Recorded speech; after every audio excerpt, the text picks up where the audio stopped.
Greetings and salutations, this is Felicat and welcome back to Out-Danganronpa Trigger Happy Havoc. We are getting ready to start the class trial for what appears to be a double murder. But I think there's something else going on there. Find out if I'm right.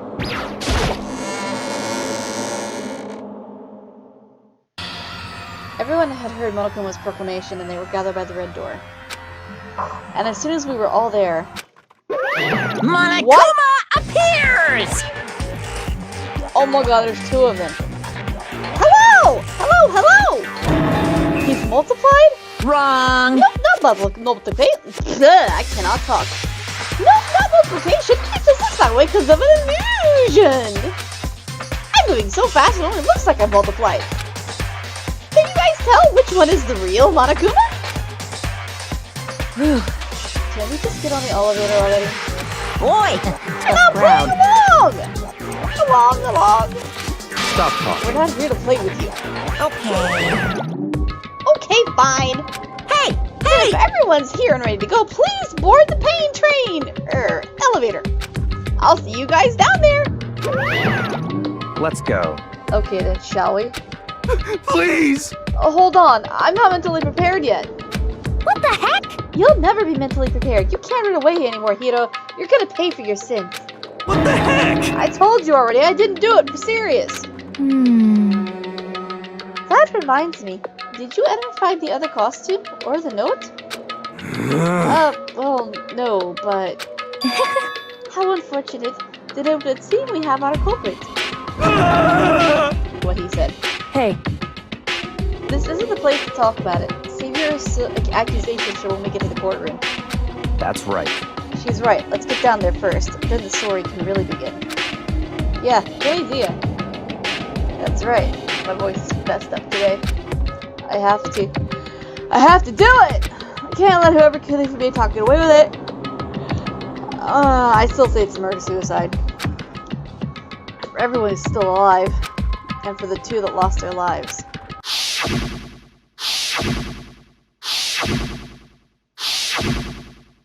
The one who killed Hifumi and Taka, the one who killed two of our friends.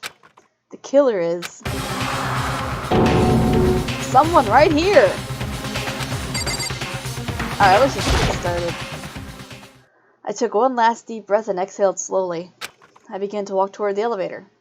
Once everyone was aboard... the doors closed on their own, and the steel box began to move.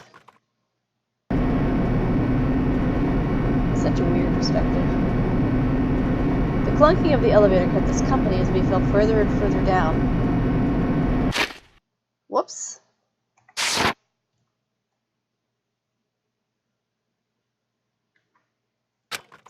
There was no going back. Until we settled all this, we couldn't go anywhere. I'm not sure how long it was before the elevator finally came to a stop. The elevator doors slid open, opening up into a cruel fate. God, there's fewer every time I turn around. What? I see all of you gathered together like this? I realize just how few of there are left. Your school life is slowly reaching its climax. Just the worst. Only because of you. Why? Why are you making us do such cruel things to each other? What? You really hate me so much? But I'm so cute! Come on. My voice is totally wrong. Stop goofing around and begin the trial. Don't rush me! Of course I'm gonna start it! I would never be like, stay tuned for the action-packed class trial after this commercial break! I'm not gonna hold out on you like that! Okay, let's begin. Get to your assigned seats. I lost my touch. And so the curtain opened once again. A deadly judgment, a deadly deception, and blah blah blah blah. Yeah. I'm over it already.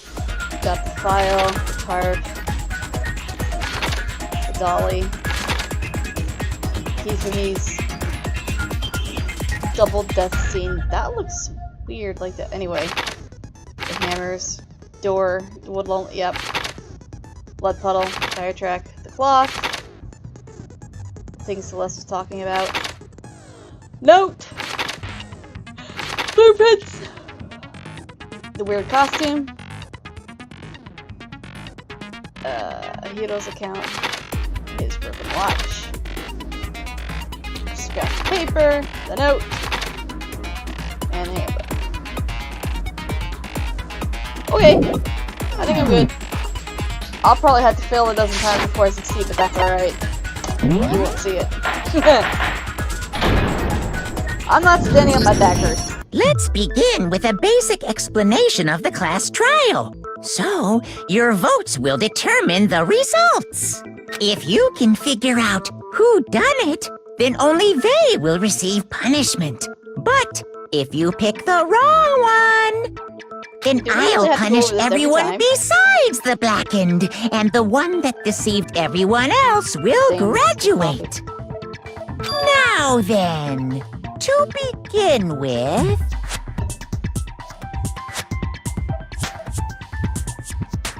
We already know who did it! Was that? It was Hiro. He does not have an alibi for when the murders took place, and we found him in that suit. Don't try and deny it! You killed them! I didn't! Someone knocked me out! I was asleep the whole time! I don't know anything about it! I believe him. Shut your murdering mouth, murderer! Who are you calling a murderer? I am sorry to say, Hiro, but we do have evidence. Blueprints for the suit. Parts we assume were used to build it. And all of it was found in your room. You have to admit, the evidence is quite compelling. It points to you as having created the suit and wearing it while committing crime after crime. How many times do I have to tell you? I don't know!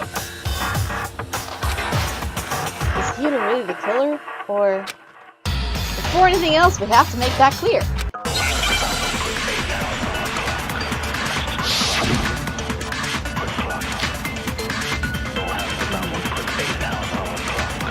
Everything we found in your room. The blueprints, the suit parts, they are all proof enough that you are the culprit. I don't know anything about that stuff! It's not true! It's a conspiracy! Hiro, why? Why did you kill them? No! Just hold on a second! Oh snap, I missed my chance. I remember a Hero's handwriting A is. second! This is the part where I get Everything we annoyed. found in your room. The blueprints, the suit parts, they are... No, it's wrong. There! That took me long enough, shut up. Are we sure Hiro really made those blueprints? What do you mean? Well, take a look at this. It's the note that Hiro wrote, asking everyone to meet up after Alter Ego disappeared. Yeah, very nice handwriting. The handwriting's obviously different, wouldn't you say? When you compare it to the blueprints. Oh yeah. There's no way you could think the same person made both of them. Unless that person made it a point to disguise their handwriting. No, the differences are bigger than that, I think. Come on! I'm not smart enough to think of trying to change my handwriting anyway. So Makoto, Poor Hiro. are you saying you don't think Hiro's the culprit?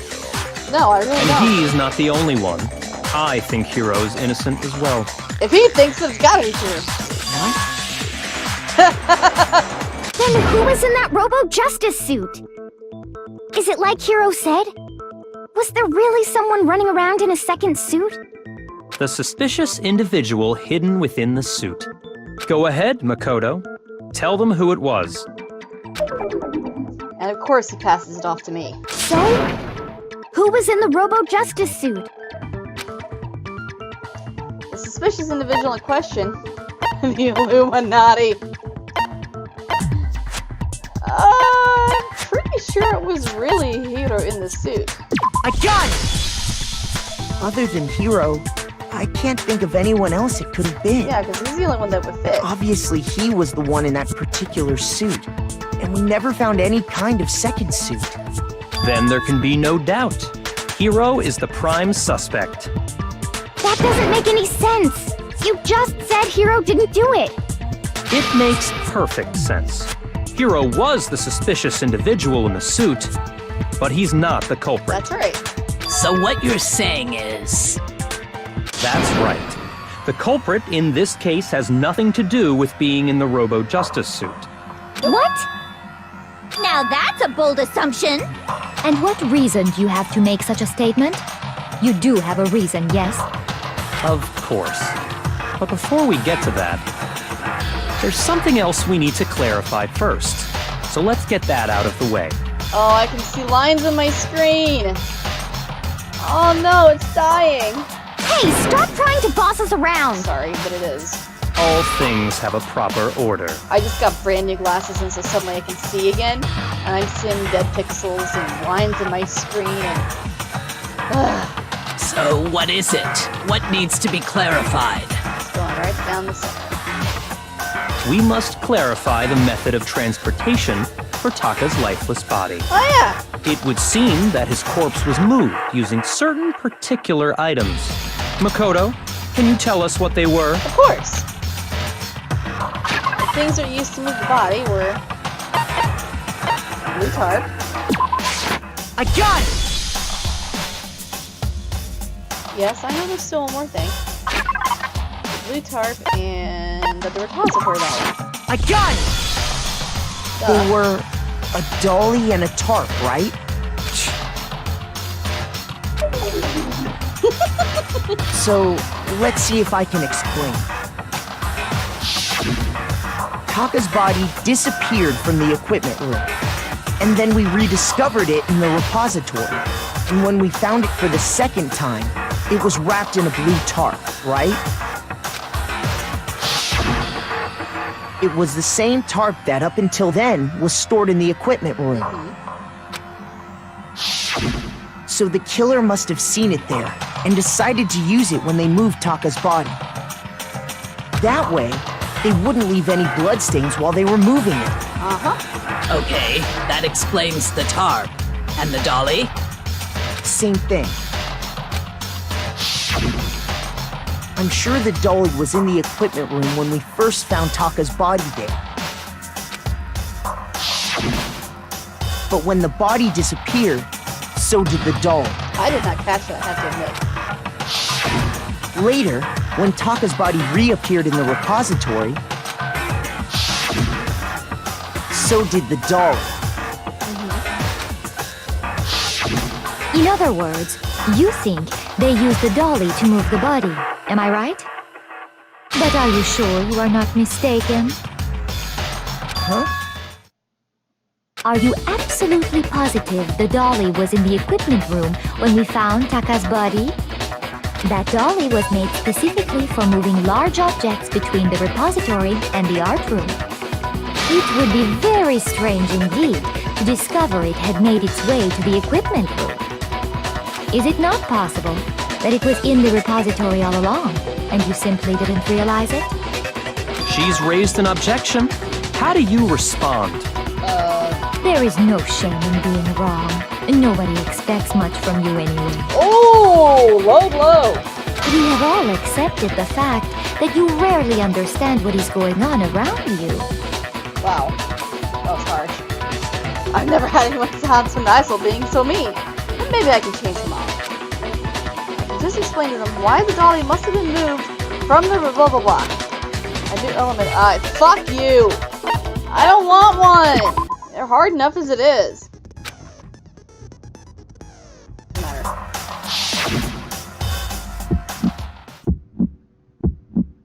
You have it wrong! I cannot agree! You are a fool. So pathetic. Lies will get you nowhere. Do your worst. Away with you! You miserable wretch! I cannot agree! You are a fool. Lies will get you nowhere. Do your worst, you miserable wretch. You have it wrong. I cannot agree. You are a fool. So pathetic. Lies will get you nowhere. Do your worst. Away with you. You miserable wretch. I cannot agree. You are a fool. Lies will get you nowhere. Do your worst, you miserable wretch.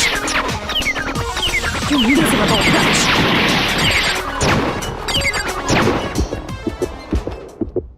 I cannot agree. This should prove it. At least I only failed once that time.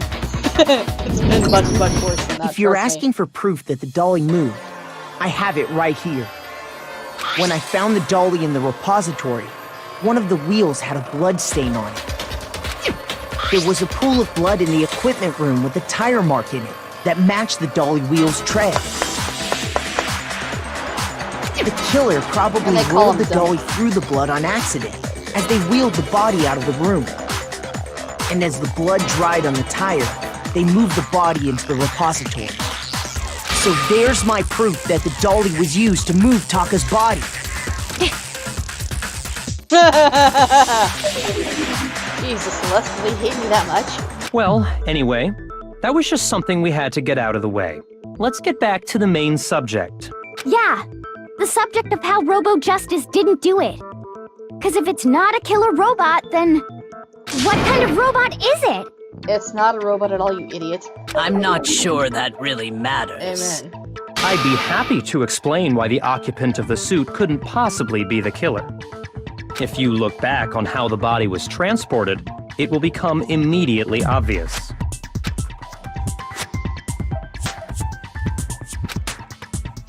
He couldn't bend at the waist in that thing at all. As we know, Taka was killed in the equipment room. And from there, the body was moved to the repository, correct? Yeah, the culprit wrapped the body in the tarp, then loaded it onto the dolly and wheeled it off, right? Now, keep in mind that the dolly doesn't have a handle. Well, yeah, but even without a handle, all you'd have to do is bend over. No, that's wrong. There we go. I was a little early on my... You're absolutely right that you could push a dolly without a handle if you stoop down low. But if you were wearing that suit, do you think you could actually get into a position like that? What do you mean? Think back to what you said when we were all checking out the suit together. Remember? I'm blind as a bat in here. Can't see my feet at all. I'm surprised you got anywhere in this thing. I'm telling you, it wasn't me. And not to mention, you totally can't bend at the waist. Seems like a pretty obvious oversight. When you're in that suit, not only can you not see your feet, but you can't even bend at the waist. Am I right about that? Now that you mention it, yeah. It seems like it'd be awfully hard to push that dolly if you couldn't bend over. Well, what's to stop you from simply pushing the dolly with your feet? When you can't even see your feet? You really think someone could kick the dolly all that way? Yeah, it'd be totally impossible. Not that I can say for sure myself. On top of that, if you were wearing such a rigid, cumbersome suit, it's very unlikely you would have the dexterity to go about wrapping the body in a tarp. That's right. Well, I mean, isn't that just a matter of taking off the suit when you're ready to move the body? Oh, but you couldn't anyway. I got it! I don't think taking off the suit was an option. If you remember...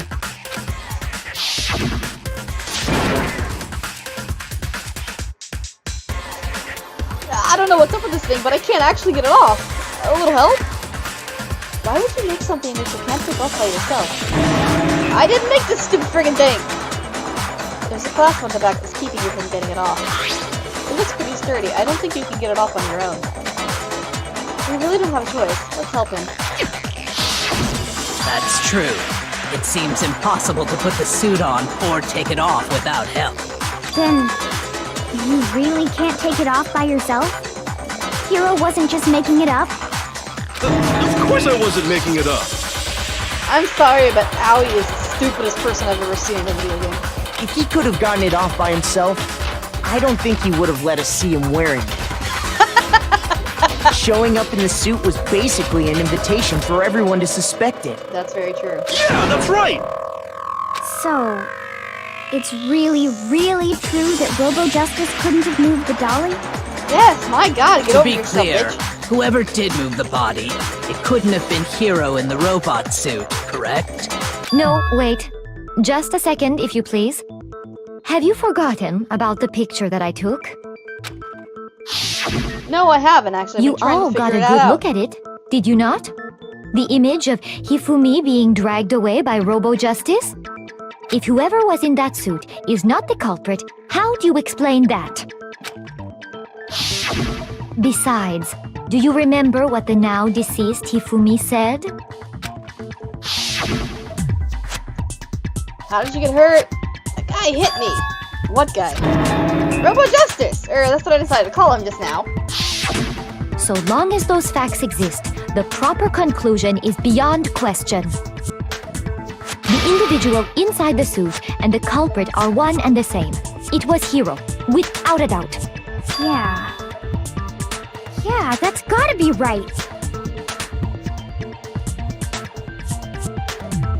Hold on a second! It's still far too early to reach that conclusion. Besides, there's no hurry to decide who did it. Before we rush to a verdict, shouldn't we explore every single possibility? Instead of seizing on one viewpoint, the truth is uncovered by analyzing things from every angle. Perhaps, but where do we go from here? Let's review this series of unfortunate events from the beginning. Maybe we'll uncover something new. What a pain in the ass! I don't disagree, but our lives are on the line. If this is what it takes, we have to do it. Plus, maybe we'll get to find out where the heck Kyoko was when everything went down. I doubt that. All right then, let's take another look back at what happened. These lines are starting to bug the crap out of me. I gotta replace this soon.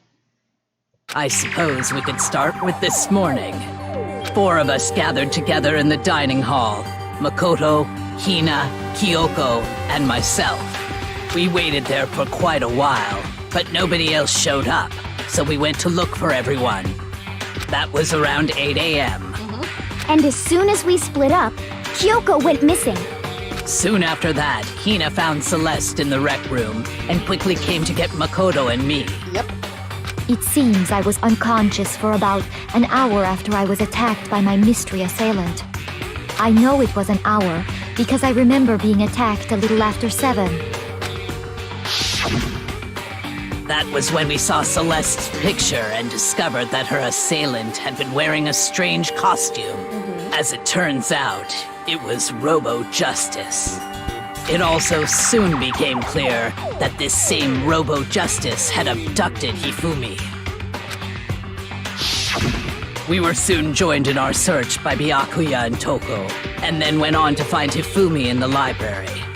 He was injured, so we took him to the nurse's office and resumed our search for the suspect. But not long after leaving the nurse's office... Oh my god! Shadow! Stop moving! When Celeste told us that, we decided to split up and search the second floor. And soon after that, I saw someone moving around on the 3rd floor, and I yelled out to everyone as soon as I did. Celeste, what's wrong? That was a rather intense scream for someone like you. Yep, costume math, he went off as soon as I screamed. I was blocking the stairs, so he headed further down the hallway. and then...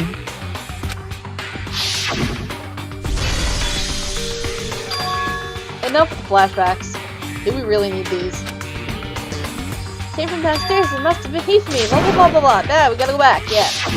At that point, we decided to divide up into 2 groups. Celeste, Hina, and I went back to the nurse's office, while Sakura, Byakuya, and Toko chased after the suspect. When we got back to the nurse's office, we found Hifumi, dead. And that's when we heard the body discovery announcement.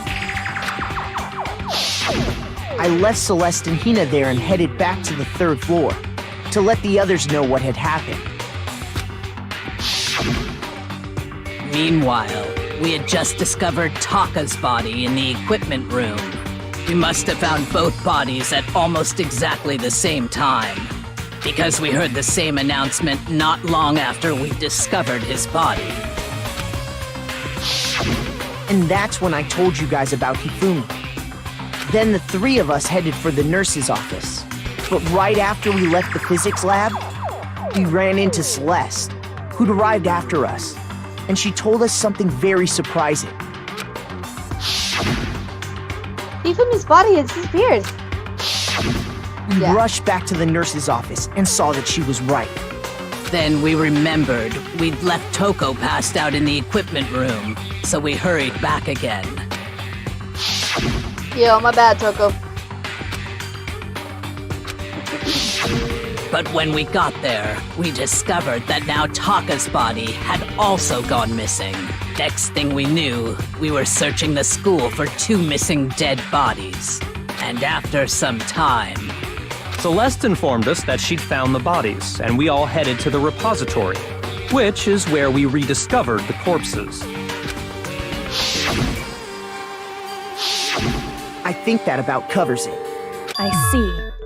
The whole thing sounds exceptionally complicated. Yes, it is. It certainly seems to me that these are not a simple series of connected events. Okay, well, if that's true, then what? Rather than a single series of events, I think we have to consider each murder a separate situation. And from there, we can uncover the contradictions surrounding all of them. Now then, let's get started, beginning with what happened to Taka. Contradictions hidden in what happened to Taka. And in order to uncover the truth of this case, I have to find him no matter what. Oh god. So, I forgot about the regarding thing Taka's death, I wonder if he died before Hifumi, or perhaps it was after? We already know what order they were killed in. Taka came last. What makes you say that? Because of the numbering of the justice. There! It's wrong! Good god! I forgot I could do that! Hold on. There's no reason to assume that the hammers were used in the same order as their numbers. If anything, that's just another way the killer tried to disguise their actions. So you're saying the culprit wanted us to think the hammers were used in order, but in reality, Taka was killed before Hifumi? Okay then, let's see the proof. Evidence proves Taka was killed before he... It's easy! You can watch!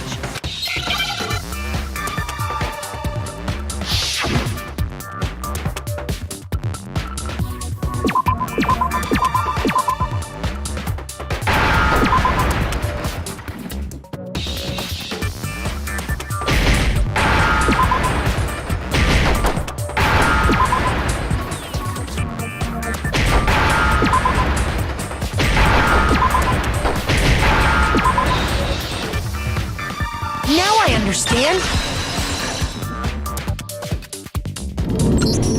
I've got it! Taka's wristwatch! See? Look! It broke with the hands pointing just past 6 o'clock.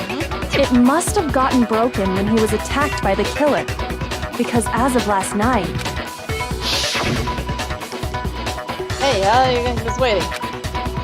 Taka's pierced the ears. It's 10 o'clock. You know that bedtime falls. Yep. So How do I if it get back wasn't on the broken bottom? after 6 last night, then he must have been attacked around 6 this morning. And that would be his official time of death.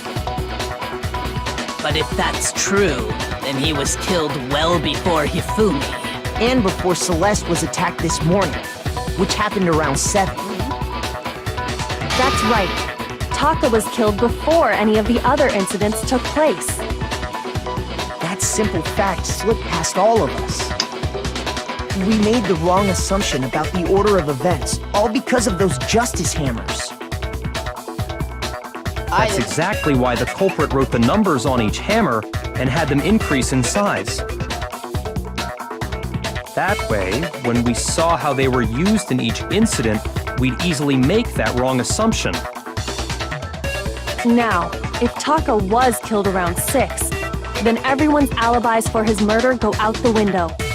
Because when he was killed, we hadn't met up in the dining hall yet. That's true. That may be true in the case of Taka's murder. But all of our alibis still hold true for Hifumi's death. That's right. With him, at least, we're all safe.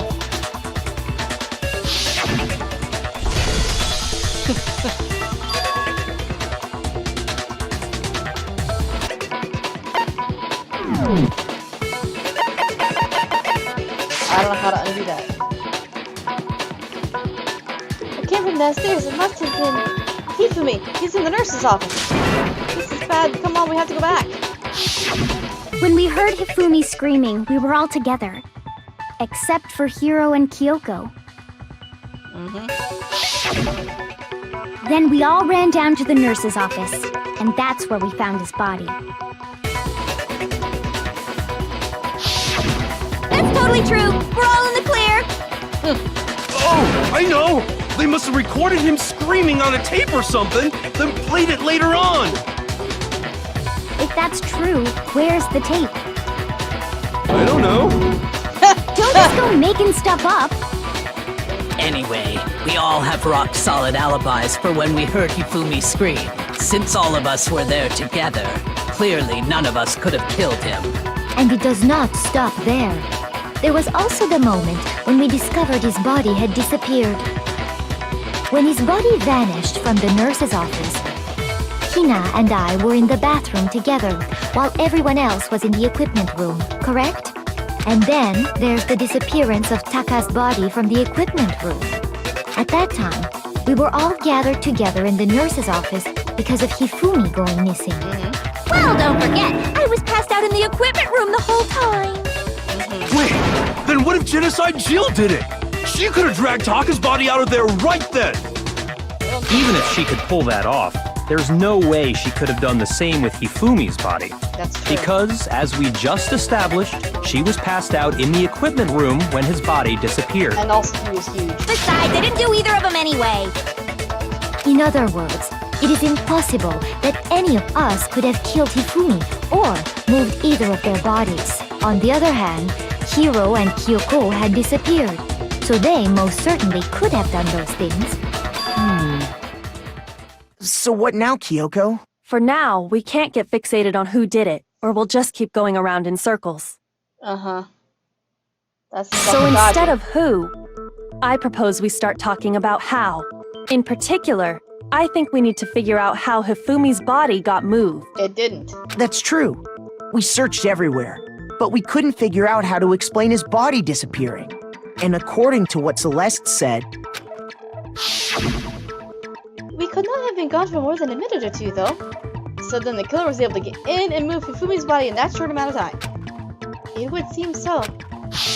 his body apparently disappeared in the 1 minute her and Hina took their eyes off of it. But to carry that much weight from the first floor up to the third in that short amount of time? It didn't happen, he walked. Oh man, yeah! There's no way! It's impossible! Well, what if I told you there was a way to make the impossible possible? What? How? If the dead body were to move Yeah, itself. because he wasn't dead at that point, obviously. The dead body moved on its own? No! Not another... ghost! I don't think it has anything to do with the occult. I think what she's implying is... we thought Hifumi was dead, but perhaps in reality he was still alive. He Adoy. was alive? Adoy. Are you saying Hifumi wasn't carried out of the nurse's office, but simply walked out on his own? Adoy. But I mean, we found his body. He was dead. Perhaps he was simply playing dead. That it isn't possible. Uh-huh. The idea that Hifumi was still alive. Is it really possible?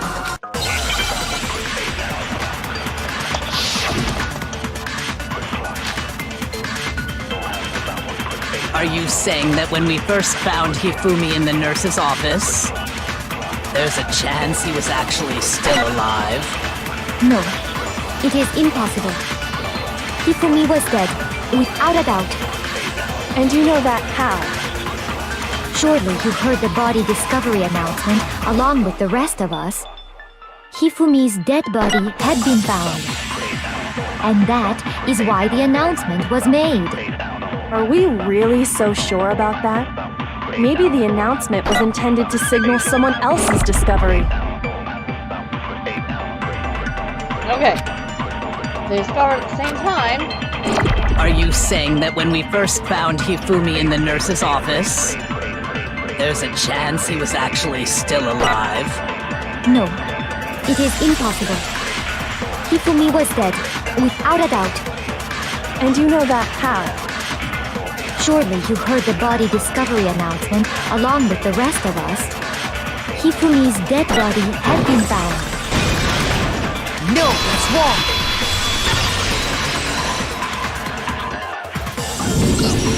Was the body discovery announcement that was made really intended for Hifumi? Of course it was. The announcement played right after we discovered his body. Maybe. But that was also the same time that Taka's body was found. That's right. It wasn't long after finding his body that we heard the announcement. So there's a good chance we've made a mistake in there somewhere. I think we've confused whether the announcement was for Hifumi or Taka. First of all, if 2 bodies had been found, there really should have been 2 announcements. That's right. Maybe Monokuma simply got lazy and rolled them together into one. What do you say, Monokuma? Any comment? Well, it's a very sensitive issue, so I can't go into too much detail. But what I can say about the body discovery announcement is that it's only broadcast when 3 or more people find a dead body for the first time. That didn't answer our question, man.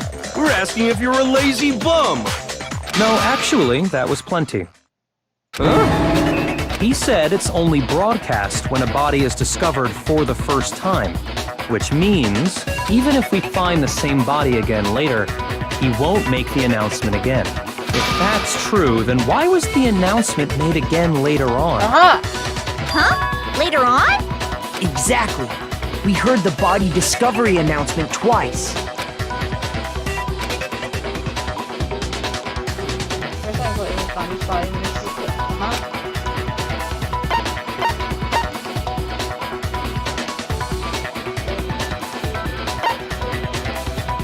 I got it! We heard it a second time in the repository, when we rediscovered the 2 bodies.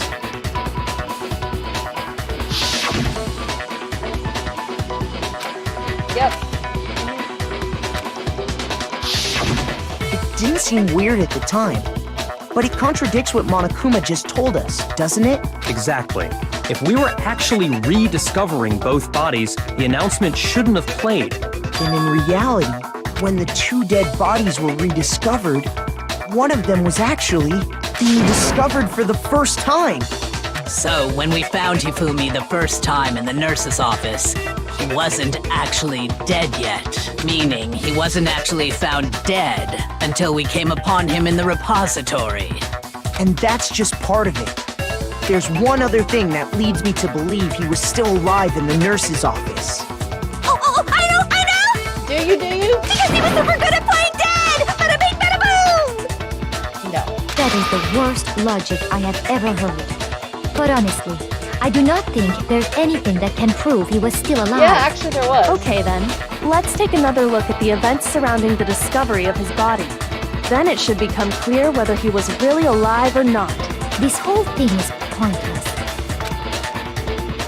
Passive truth. Well, here's one thing we do know.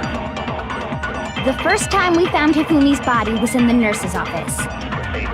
And then, while me and Celeste were in the bathroom, his body disappeared. And the next time we saw his body, it was in the repository. But when you compare his body before being moved and his body after being moved, other than the change in how it was positioned, there was no notable difference. No, that's wrong! That's right. In fact, there was one clear difference between Hifumi in the nurse's office and the repository. His glasses. That fact alone proves that he was only playing dead in the beginning. Perhaps you'd like to fill the rest of us in? When we found Hifumi in the nurse's office, his glasses were covered with blood. But when we found him again later in the repository, they were spotless. And I found the item he used to wipe them clean in the nurse's office trash can. Sure did.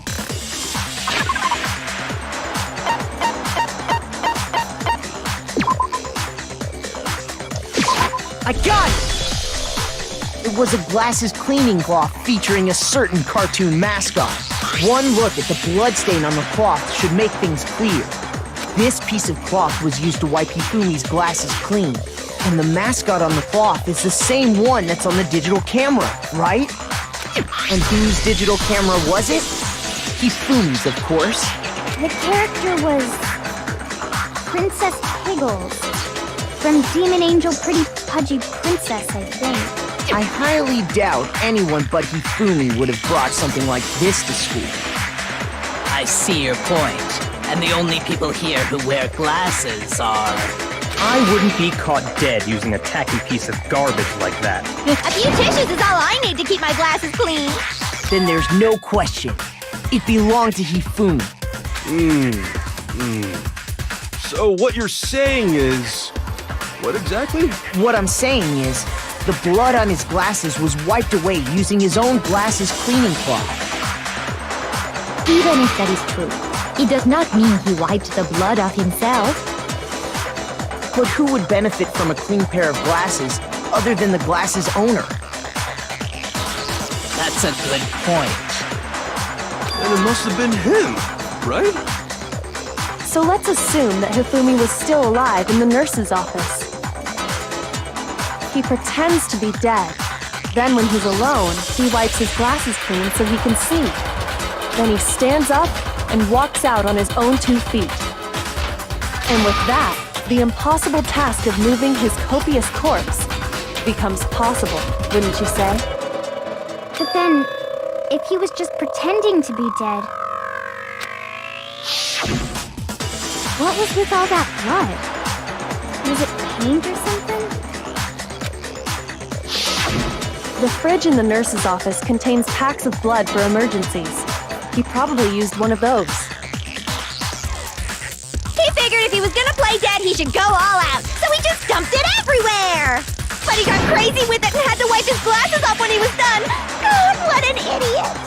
And if Hifumi was still alive at that point, the disappearance of Taka's body is easily explained. It should be perfectly obvious who must have moved Taka's corpse.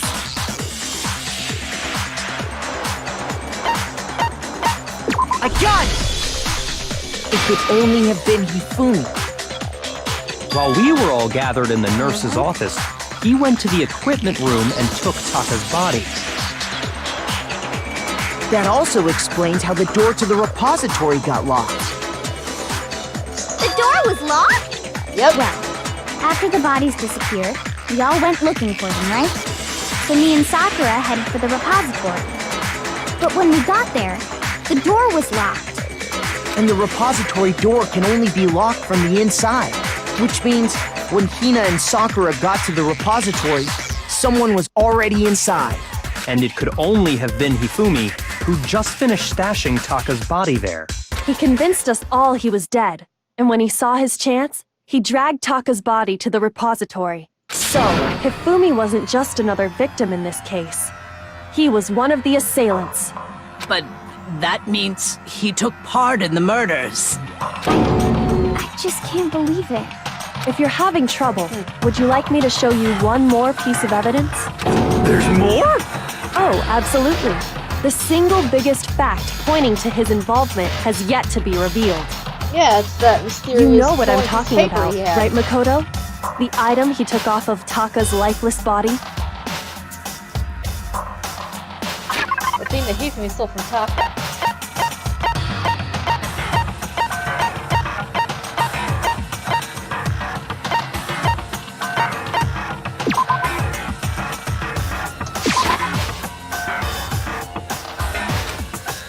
Shoot!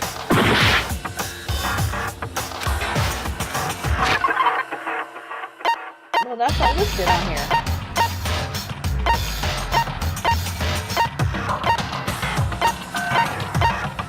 Ah, there it is.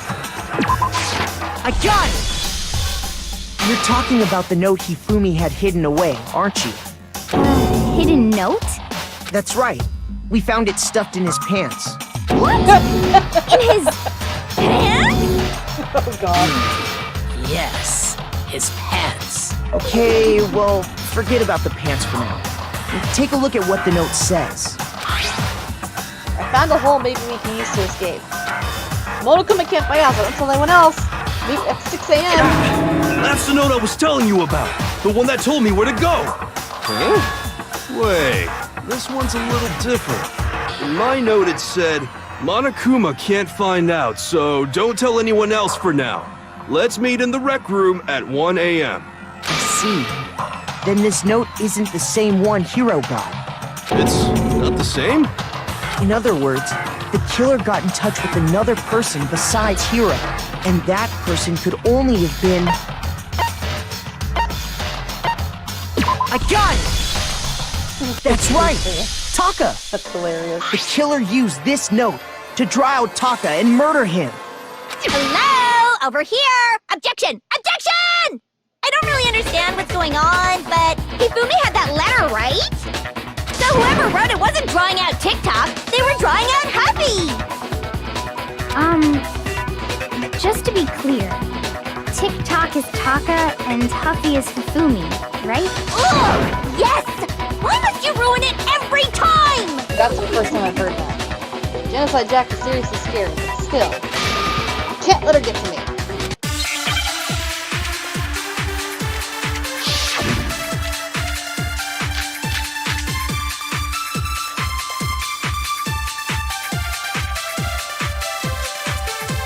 Huffy had the note, right? Then the person it was intended for must have been Huffy! But remember what the note said. What time did it say to meet? 6 a.m., I believe. The time doesn't matter! The note has nothing to do with TikTok! No, that's wrong!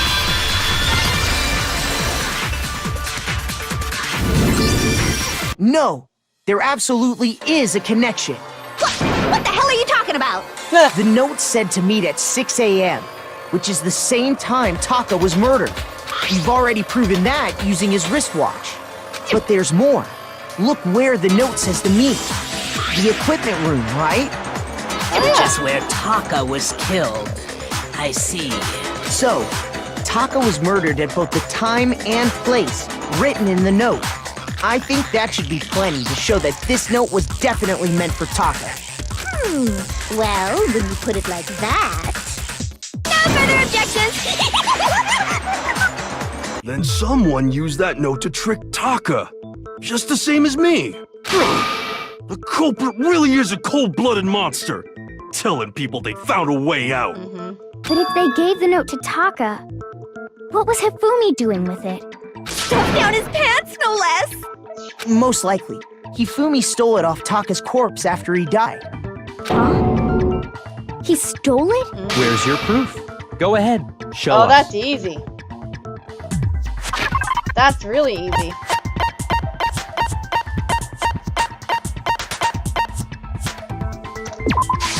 I got it! When I searched Taka's body, I saw that his lifeless hand was gripping a small scrap of paper. If I'm right about this, the sheet of paper this piece came from is...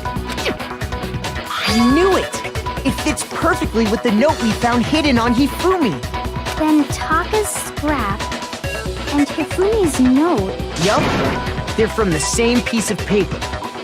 Hifumi had the note meant for Taka, while Taka's corpse still grasped a small piece of that note. There's only one way to explain it. Taka died clutching the note. Hifumi tried to free the note from his death grip, leaving behind only one small scrap. Did I get all that right? Yep. That means Hifumi knew the note was important. Exactly. Which proves that he was an accomplice in the murder. Whoa. Yeah. After seeing all this, Hifumi was super involved in this whole thing for sure. In fact, he was behind the whole thing. In fact, he's still alive! Sorry, no. It's not.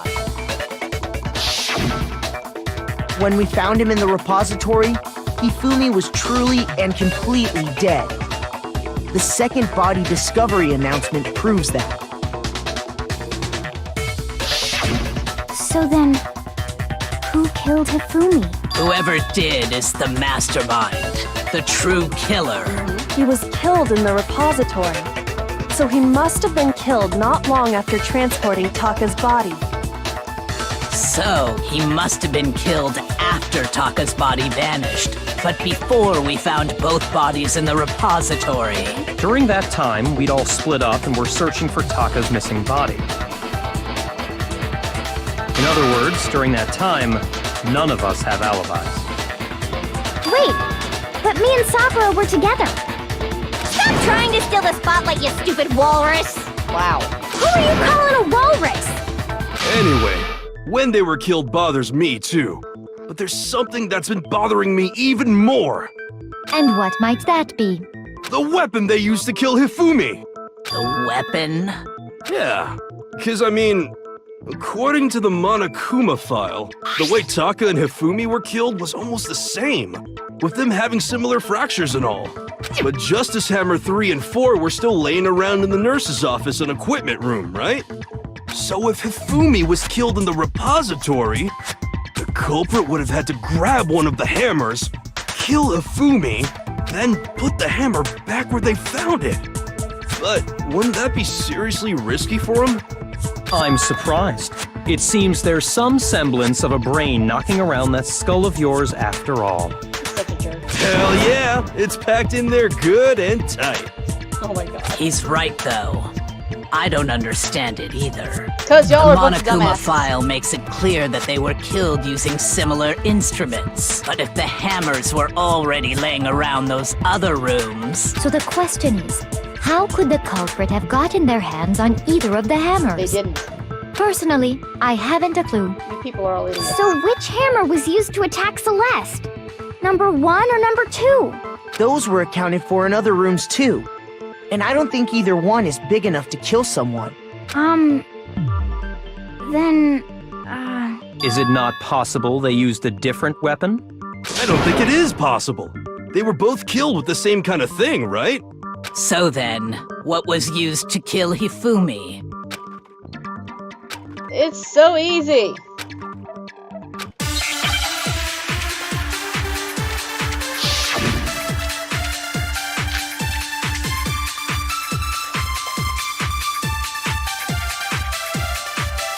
What was used to kill Hifumi? Was it Justice Hammer 3? Maybe Justice Hammer 4? Well, whatever it was, there's one thing we have to figure out. How was the culprit able to move around so freely with the weapon? How did nobody witness them carrying it? sounds like a Justice Hammer 5 is about to make its appearance! Oops. Shoot! What was used to kill Hifumi? Was it Justice Hammer 3? Maybe Justice Hammer 4? Well, whatever it was, there's one thing we have to figure out. How was the culprit able to move around so freely with the weapon? How did nobody witness them carrying it? Sounds like a Justice Hammer 5 is about to make its appearance! Check out murdergear.com/hammertime for more info! Well, one thing seems pretty clear. The murder weapon had to be one of the Justice Hammers. And... No, that's wrong. It wasn't. The murder weapon wasn't a justice hammer at all. No, it was something completely different. But, seriously? A different weapon? Specifically, a hammer from the repository. The killer could have easily used that to kill Hifumi. Now, all the hammers in the repository were covered in flecks of grit and debris. Except But one. for some reason, one of them had been scrubbed clean. And the reason it had been scrubbed clean was most likely because it was used to commit murder. If the hammer got covered in Hifumi's blood, of course they'd have to clean it off. I'd also like to point out that the repository has all kinds of hammers. Big ones, small ones, and even some flat mallet-like ones. I think whoever made the Justice Hammers used those as a basis for their design. If that's true, that would explain the Monokuma file's note about the wounds being similar. So Hifumi moved Taka's body to the repository, where someone then used a hammer to kill him. Yeah. Whoever did that is the true killer. The one Hifumi was working with. And the one who betrayed him. Hold on a moment. I still think it's strange to assume someone was working together with him. The way the graduation rule works, there is no benefit to helping someone else carry out a murder. It's true. So the idea that anyone would work together like that is simply ludicrous. We talked about this, did we not? We did talk about it in the beginning. It's for anybody to work together. At least that's what I thought at first, but I don't know. Based on the rules that have been laid out for us, even if more than one person is complicit in the murder, only the one who actually carried out the act can graduate and survive. Assuming the rule holds true, it is simply impossible that two people work together on this. That is how the rule was explained to us. But that only really applies if there's one murder, right? In this case, however, there were two murders.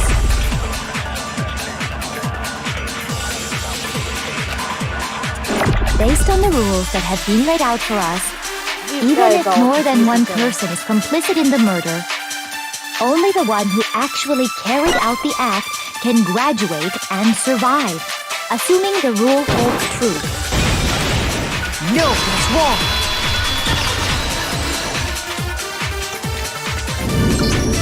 Since there were two murders, it's at least plausible that more than one person was involved. What do you mean?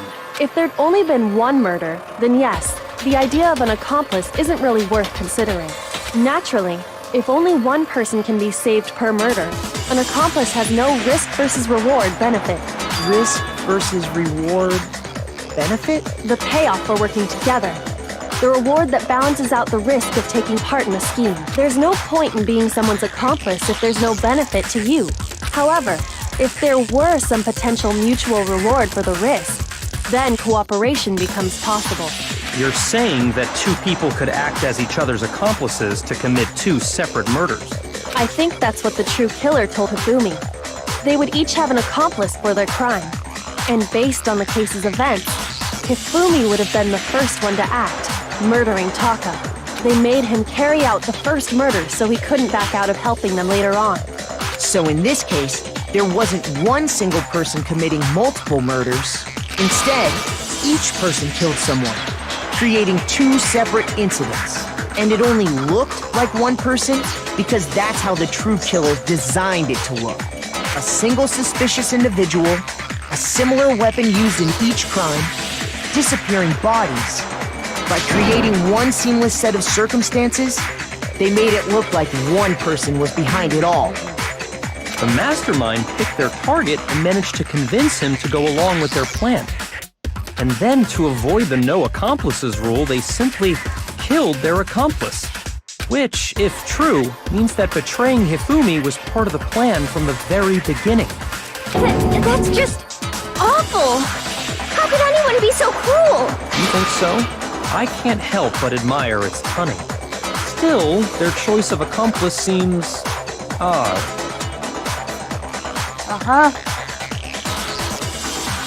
The effort made to convince us two murderers were the same. That was the main characteristic at the time.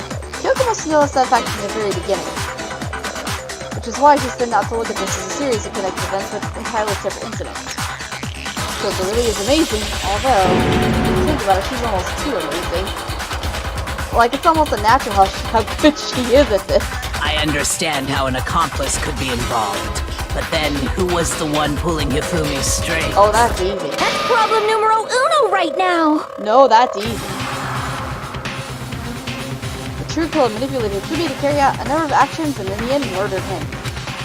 In the debates up till now, the way this case is unfolded, when you consider all that, there's really only one person who seems to fit. Wow. There's no one else that we would have done it for, quite frankly. Here's my answer.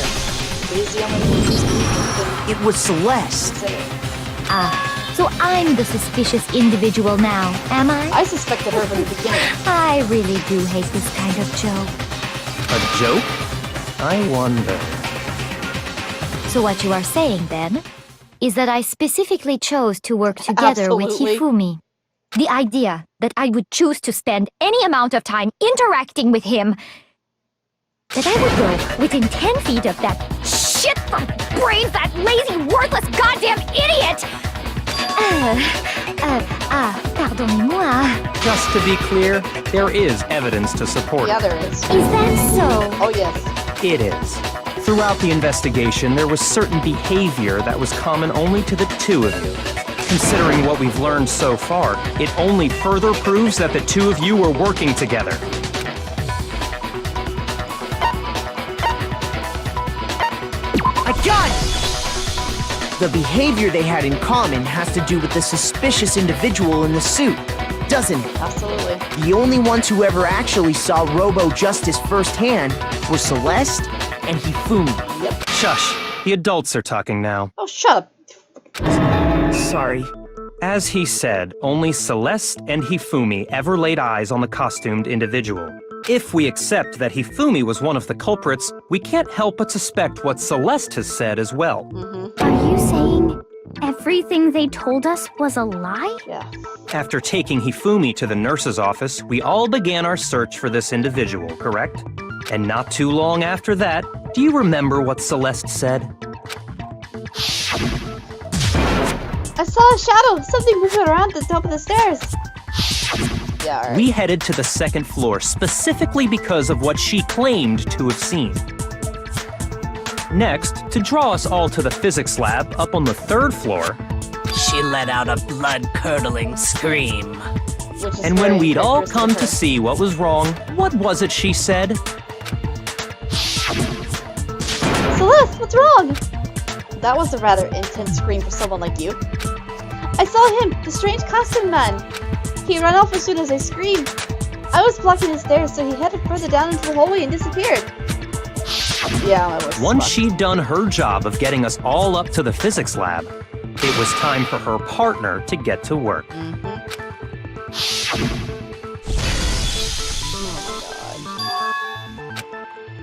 What was that?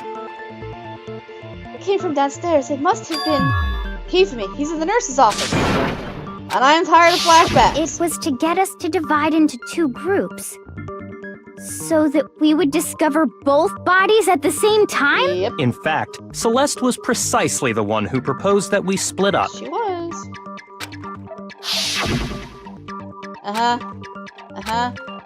Flashbacks are annoying and unnecessary. Well, if Celeste and Hifumi were working together, all those chance events suddenly become connected. And on top of that, that piercing cry of yours early on.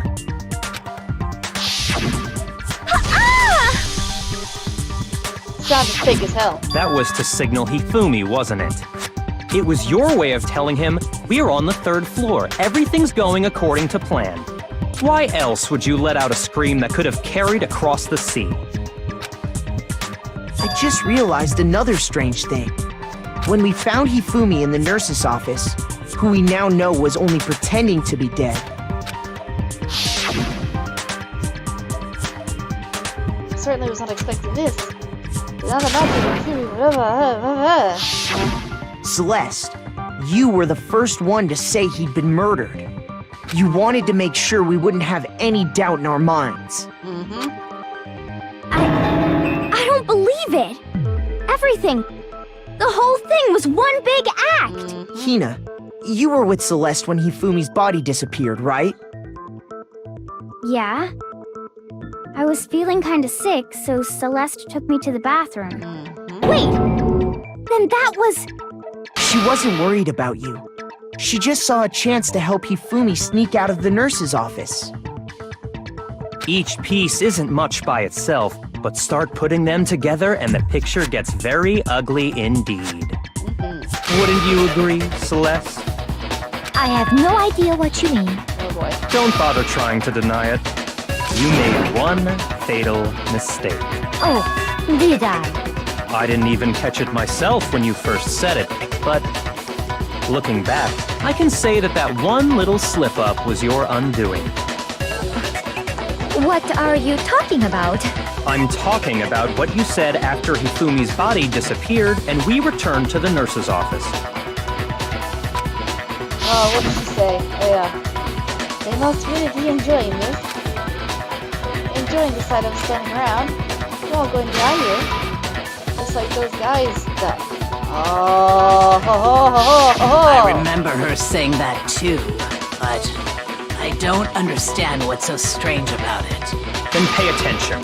Sakura, Toko, and I were first to discover Taka's body in the equipment room. Yeah, exactly.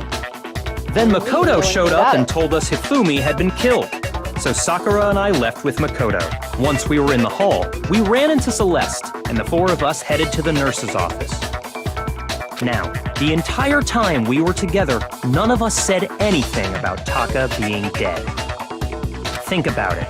Celeste's comment doesn't make sense. It was completely out of place. Yeah, I see what you're talking about. Although I don't really get what it means. You hear that, Celeste? Everyone's having some trouble understanding. Could you repeat what you said? If you're really not the culprit, you shouldn't have any problem repeating it, right? It doesn't make sense. What's he alluding to?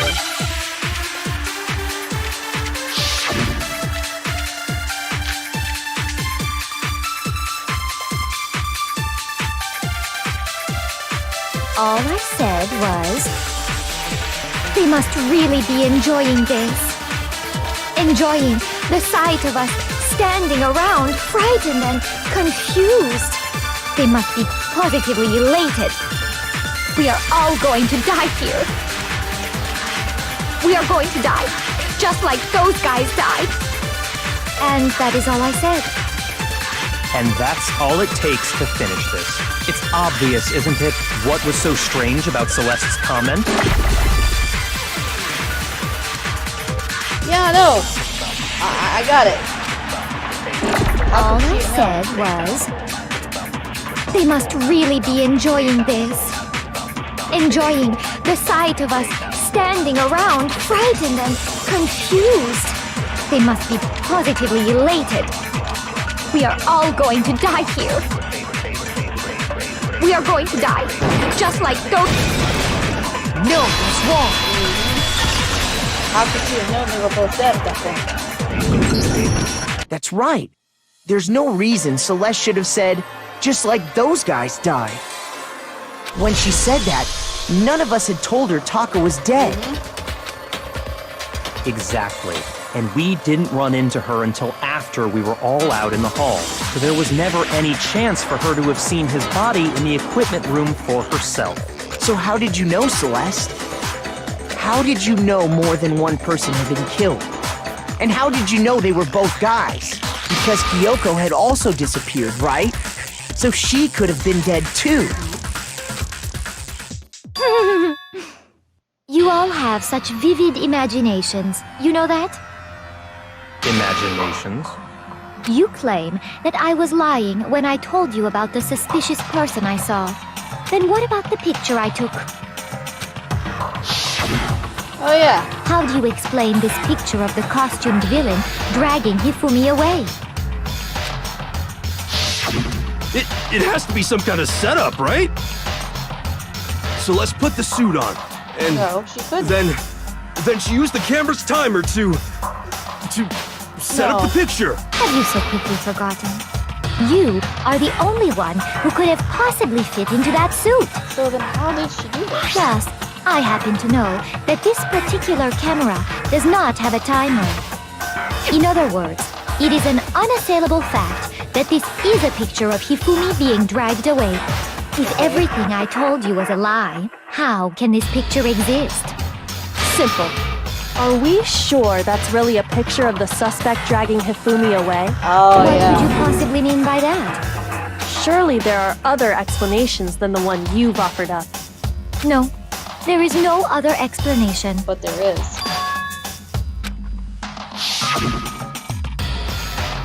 I wasn't pictured the suspect dragging Hifumi away. The only other possibility is...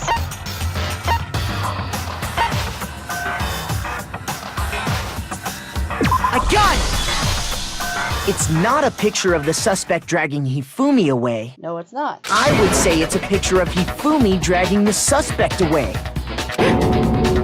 That's certainly within the realm of possibility. The one being dragged off in that picture isn't Hifumi, but the person in the robot suit. We've simply been led to believe that it's the other way around. And the strange costume might only exist to lead us astray even farther. If you saw someone wearing something like that in this situation, of course you'd notice and be suspicious. That's what happened! You put me to sleep and made me out to be the bad guy in all this! Such a thing is utterly impossible. Hifumi was dragging him away? Ridiculous. Is it? I don't think it's ridiculous at all. Then shut your mouth and allow me to educate you. Oh. Celeste thinks she can prove there's no way that Hifumi was dragging the suspect. Blech. Is that really possible?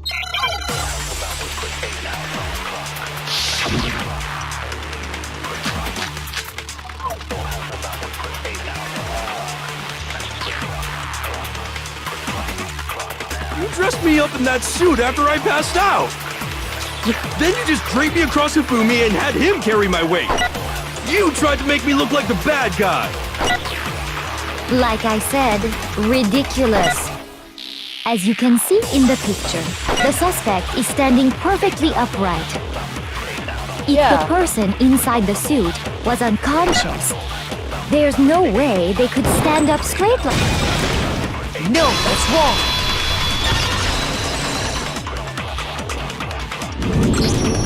No. Even if the person inside the suit were unconscious, they could still stand up like that. Because that Robo-Justice suit had a certain characteristic. Can't bend at the waist. That's right! They totally made a mistake when they made it, so it couldn't bend at the waist. I'm not so sure that was a mistake. I think the suit was designed from the beginning to be used the way it was. Celeste and Hifumi took the suit they'd specially designed and stuffed Hiro into it. That's how they were able to fake that whole thing. The point of it all was to make us believe whoever was in the suit was to blame. Well then, I suppose this is checkmate. Checkmate?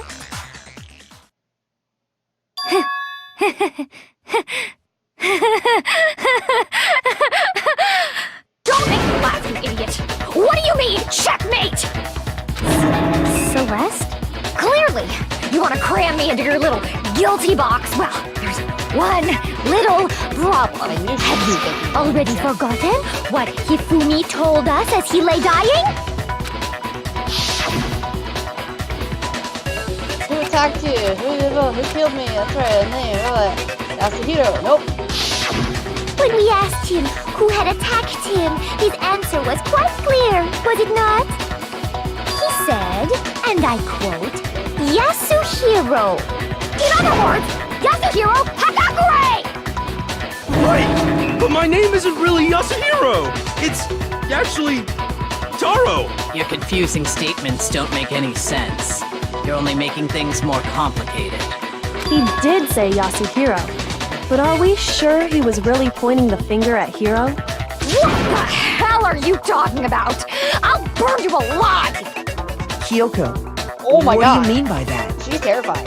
Think back to how Hifumi used to talk to us. How did he refer to each of us? Oh yeah. I got it! That's right! Our last names! He called us all he by did. our last names! Exactly. I know I heard him say Mr. Naegi more than once, for example. Yeah, he did. All the So time. if Hifumi did mean to say Hiro's name, he would have said his last name, Hagakure. I'm sure it was just incidental. By chance, his first name. No. Indecent? Don't talk. Random chance. Now isn't that a convenient explanation? No. Just. There's no reason to think he would have said the name any different than normal. But he must have run out of energy before he could say any more. So Hifumi was trying to tell us the last name of whoever killed him? But the name he said doesn't apply to anyone here. Well, no. Hold on. There's one person it could apply to, and that's Celeste. She never actually told us what her real That's name right. is. What did you just say? To think you'd take your false accusation so far, I don't know whether to laugh or spit! Come on! Enough with your idiotic blather! Yasuhiro is a loser's name! Do I look like a loser to you? Well, do I? What? I think I've earned the right to be a little on edge. Okay, then fill us in. What's your real name? Make sure your ear holes are wide open and listen up! My real name is Celestia Ludenberg. Could you please stop making me repeat myself over and over again? Yeah, no. I never believed that was her real name. And there's one easy way to prove it.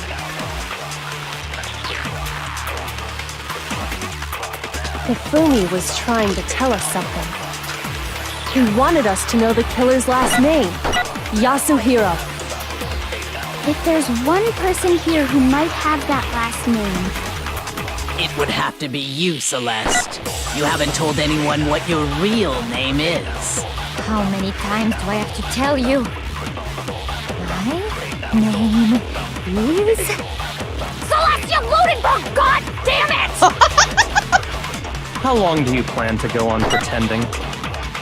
I'm not pretending. It's the truth. And since you have no way to contradict me, No, it's wrong!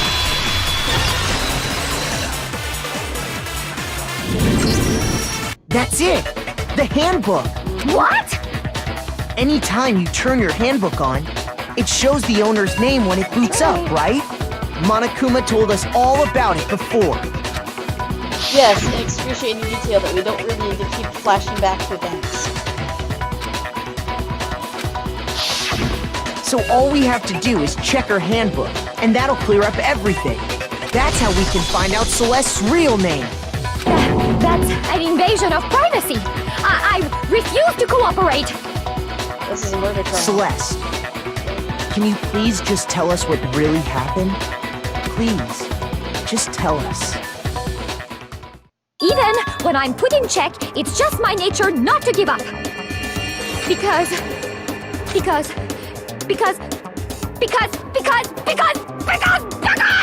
until the game's over, you never know what might happen. Fine then. Let me settle it. Let me go over the case again, from the beginning, and shed light on all your crimes. And that'll bring everything to an end. These take so long to record.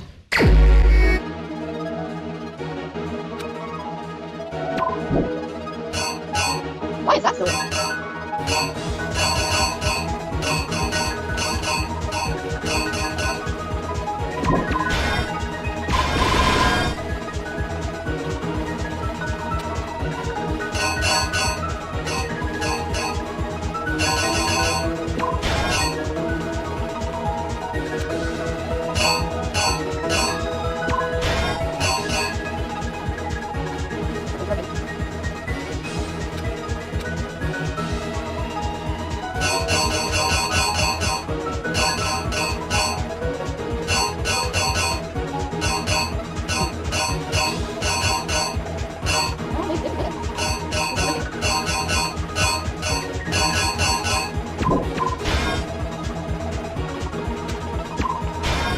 I'm sorry, but I can't make out what these bills are saying about checking out.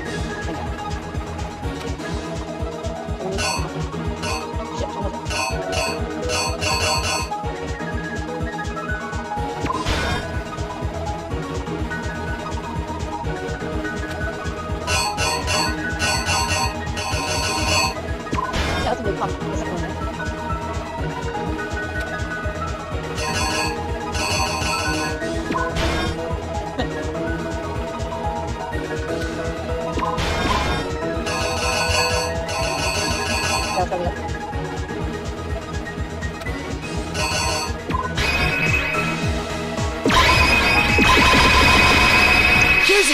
exactly what happened. Okay, let's see if I got it right.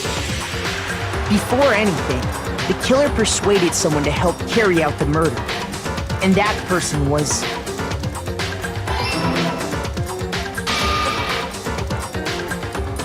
Hifumi. With an accomplice, the killer was able to execute a number of otherwise impossible schemes.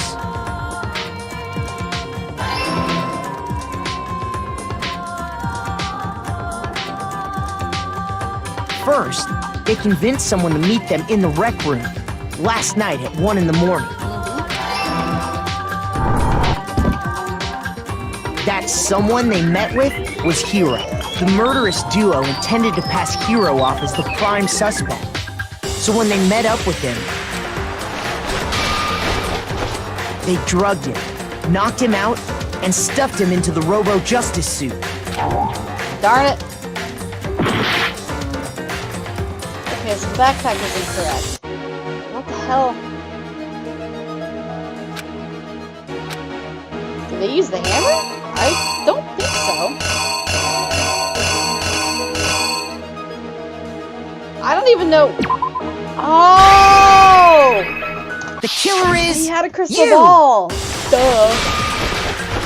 They drugged him, knocked him out, and stuffed him into the Robo-Justice suit. No? Well, what the fuck did they use then?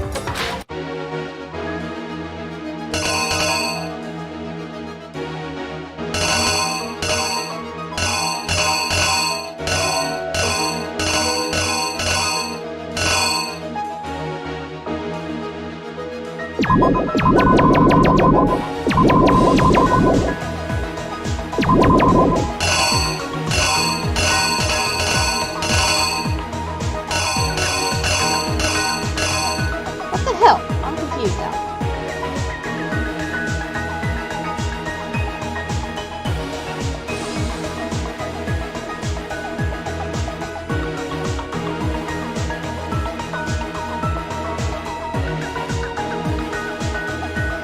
Oh!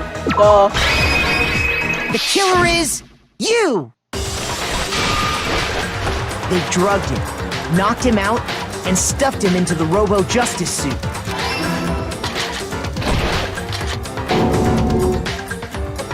Next, Hifumi positioned himself to make it look like Robo-Justice was attacking him, while the killer used a digital camera to take pictures of the assault.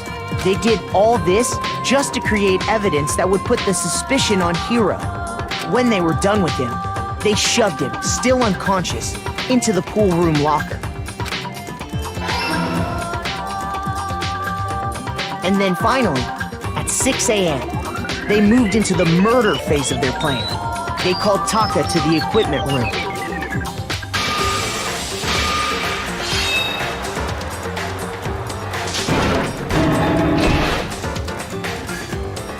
And that's where Hifumi killed him, making it the scene of the first murder.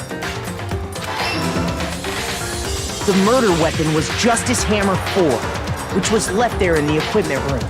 The reason Hammer number 4 was used was to create confusion about the order of the crimes.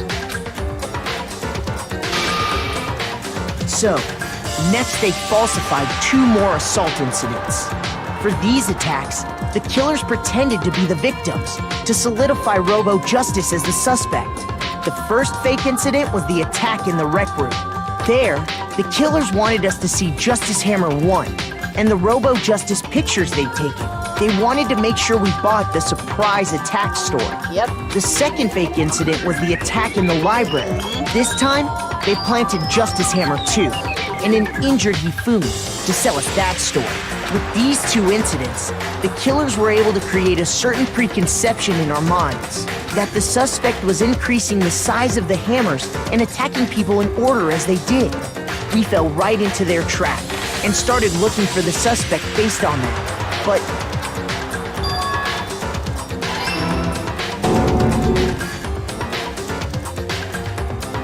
while we did that, we left Hifumi alone in the nurse's office. This was exactly what Hifumi was hoping for. He took a blood packet from the refrigerator and Justice Hammer 3 and turned the room into a crime scene. in which he himself had apparently been brutally murdered. He let out a scream to draw us back, and when we returned, that's what we found.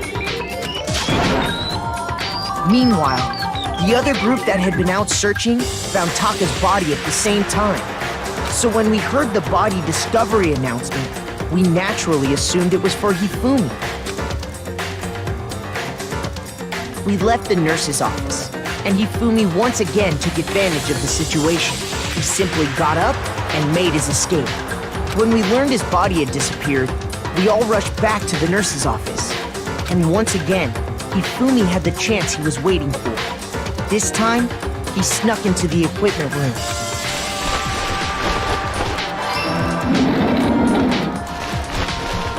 He wrapped Taka's body in a tarp and used the dolly to move it all the way down to the repository. That explains how each of the bodies disappeared. But even Hifumi didn't know what the true killer had in mind for their final act.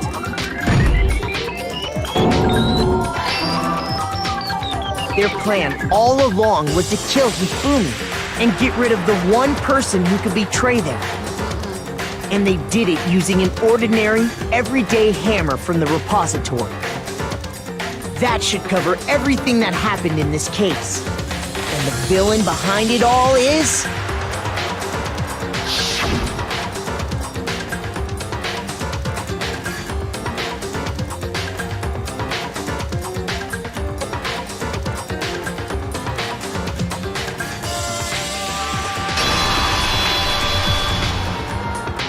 Celeste! Sorry, you lose. That was rather dramatic. I lost? When was the last time I was forced to utter such words? They hang heavy around my neck. Then you admit it? You're the killer? Listen to you, trying to take charge, as if you're my private instructor. I, Celestia Ludenberg. Actually, no, Taiko Yasuhiro is fine. Taiko? So, you finally accepted it. I'm the kind of person, once I've lost, I don't like things to drag on. Interesting. Wow.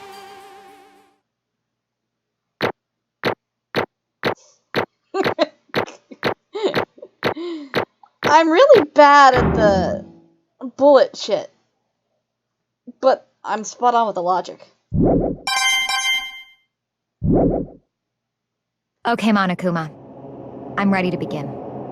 Or, no. I suppose this is the end, isn't it?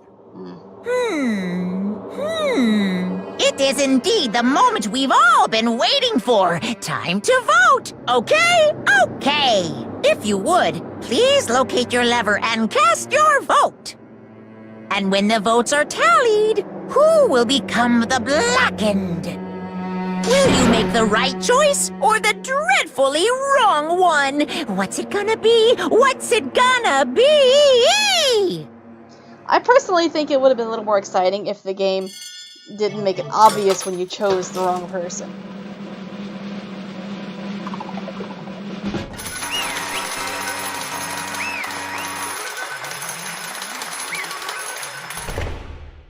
It would have been better if the failures were subtle. It's basically a formality at this point, but once again, you're totally correct! The blackened this time, the true killer who devised the whole stinking scheme was...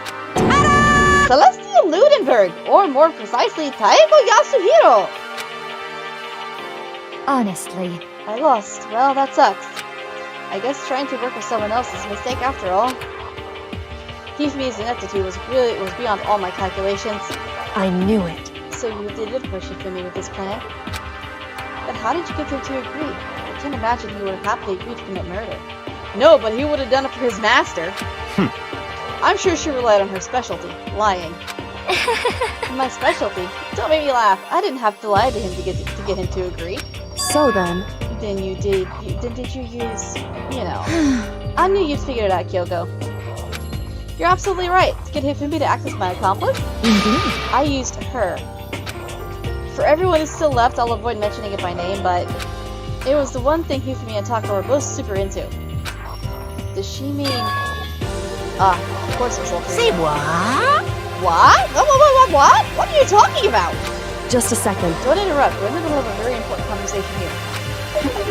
I'm totally out of the loop as usual. How sad. In other words, And then you're the one that stole it. Indeed. That's right. I see. And you used it to drag Hifumi into the thing you'd come up with. Right again. Last night, after we had our meeting about how it had disappeared, I paid Hifumi a little visit. Oh, what are you doing here? Actually, I was hoping I could talk to you, alone. It is battle was stolen. I know who did it. What? are you okay with It was this? Taka. He stole it. So And I have then, proof. Would you like to see it? As it turned out, I'd found a use for the digital camera. I'd taken you don't know what to Taka's room earlier and took pictures of it there. I deleted the pictures as soon as I showed it to Hifumi, of course. Damnation! So it was him! But how did he do it? She was supposed to yell if either of us got close to her. You are correct, which is why Taka forced me to steal it. Say what? as for me, Please forgive me, he threatened me. Oh, He did? as for me, He came to my room last night unannounced, and then it's hard for me to even say. He abused me. What? Oh my god. And he took pictures. Instead of I didn't not do as he asked, he would show them to everyone. Damn. So I had no choice. Damnation! That's a crime, an absolute crime. I knew he got a little crazy, but Say I what? never imagined he would go that far.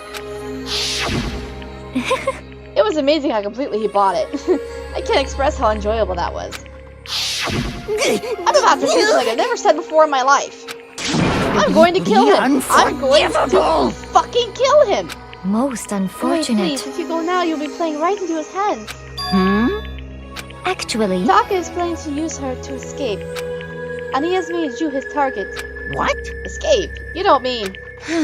Taka is going to try to kill you. indeed. And all so he can keep her to himself. That bastard! This is unforgivable! Completely unforgivable! Right. Honestly, Can we allow him to continue with these barbaric acts? Absolutely not! How could I? She... I swear! I have to save her! will save her! Uh-huh. actually, Then, would you like to join with me? It just so happens I have come up with a plan. I had to find a way to reclaim what he has stolen and escape this dreadful school. Uh-huh. And with that, it is complete. Huh? What are you talking about? Oh, nothing. Ifumi agreed without a second thought. The effect the item had on him was remarkable. The power of love, even the love as twisted as that, can still drive people mad, it would seem. You disgust me. I see. I have another question for you. Was that strange costume Ifumi's creation? indeed. Yeah, it was a real pain in the butt, too. All I asked him to do was make something to hide the face and general body size. I had no idea he'd make something like that. But it's my fault for picking him in the first place. But So, why'd you decide to make him the suspect? Because you're stupid. That's it? Let's see. And in that regard, I made the right choice. I'm so glad your stupidity surpassed my every expectation. Life must have been tough on your parents, though. I feel like I could cry. Well, But when you were explaining your plan to Hifumi, how did you explain the part about him playing dead? What she's asking is, what was Hifumi supposed to do after that, assuming you had actually let him live? Are you okay with That's this? simple. All he did was, after he did his part of pretending to be dead, once someone showed up, I told him to say he'd been seriously wounded, he was on the verge of death, but he just barely held on. And he really believed that? Well, of course, that wasn't all there was to it. As I explained to Hifumi, the plan was, while you were all questioning him about what had happened to him, I was going to murder someone else. At that point, Hifumi would have an alibi, so nobody could doubt him. I told him that, and he believed it. It all seems very straightforward, stereotypical. I just smashed the lie at the level of the opponent. In fact, Hifumi ate it up. He believed the lie wholeheartedly, right up until the moment of his death. So in the So end, you had planned to kill him all along. But of course, there would have been no point to my plan if the one who pretended to be dead and did not end up dead himself. What the heck? How can human life mean so little to you? Well, That's a non-issue. I simply did everything in my power to win. Don't be mean! Now you sound like Byakuya. I wonder about No, he that. derives his pleasure from the thrill of the hunt. In that aspect, we are nothing alike. Why? Finn, what made you take things this far? What the heck? Was it really just for money? Are you talking about the $10 million Monokuma offered us? That is a lot of money, it's true. That's not all there is to it. From the moment our new life here began, my only thought has been escape. But But all along, you've been saying how we have to accept living here. You little Obviously, bitch. that was a lie. Hey! I couldn't take it. I hated it from day one. More than anything, anyone else in here. You little I bitch. wanted to get out. Every day was fresh torture. And you want to know why? This is fine. Because I had a dream. And accepting a life here would have meant nothing less than giving up on my dream forever. Honestly. And there was no way that I could ever do that. In the underground world of gambling, I risked my life to make a metaphorical killing. As for me, And it was all for that dream. And what was this dream of yours? isn't it wonderful? To live in a European castle. A castle? Oh my god. And to gather handsome men from all over the world to serve as my butler/bodyguards.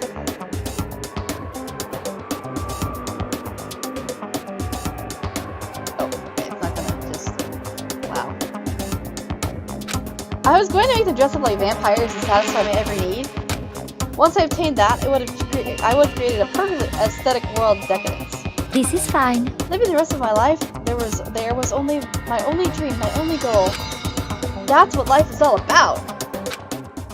Oh my god. She is as shallow as... Combined with my own winnings, Monokuma's $10 million would have made that a dream a reality. I got right to the edge, but... There is nothing to be done. Unfortunately, my dream has been scattered to the wind. Still, I don't have any regrets. I pursued my dream until the very end, so why would I? Just the worst. You sound so passionate, but you were really able to kill your own friends for it? Oh, Are you asking me to feel guilty? That's a pointless endeavor.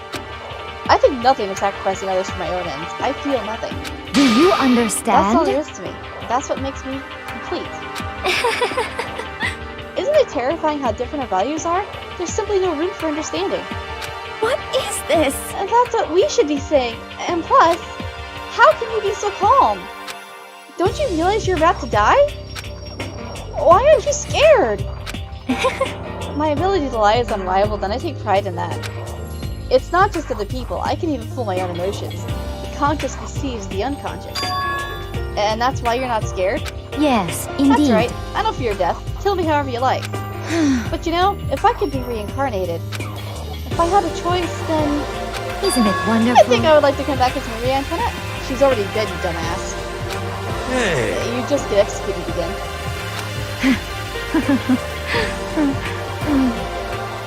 So let's smile, then. And when she did, it looked to me like a poor effort to force it. She claimed she could fool her own feelings. But that statement itself must have been her final lie. And that weak, fake smile is what betrayed her. Thrills, chills, kills! Okay, now let's get rolling. The black and the serve the beef and must pay the price! Now then, I've prepared a very special punishment. For her! Let's give it everything we've got. It's punishment time! I really thought he was gonna finish the line, I'm I sorry. guess I'll let Kyoko hold on to this. What? This is... Will it really give you the hope you're looking for? I can't say I ever saw it that way. Which is why... Actually, it's not important. Well then, take care, everyone. Whoops. Perhaps we'll meet again, in another life.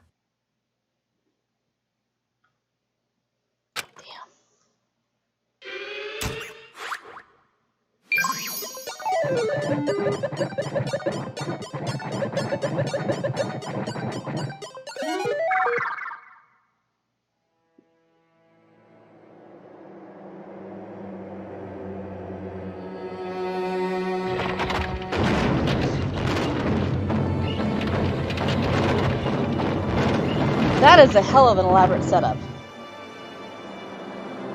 Where is there even space for that? The burning... Oh no! Oh no.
Oh man.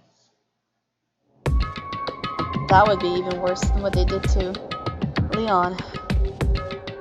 Celeste's death is over. Celeste killed my friend, so I can't pity her, but I also can't deny that at one point I considered her a friend too. And for him to just come along and... Isn't it just awful?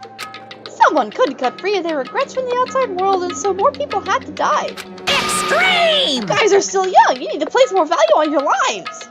What are you gonna do? Jeez, and here I thought you guys were gonna pass the torch of hope to the next generation.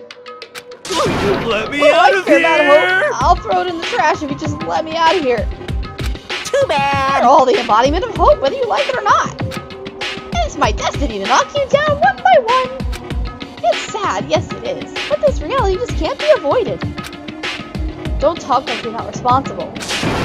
How long are you gonna make us keep going through this? What do you want from us? How strange. God, I'm so sick of people asking me that. Give it a rest already. So anyway, Kyoko, did I see you get some kind of key type object from Celeste? Hey!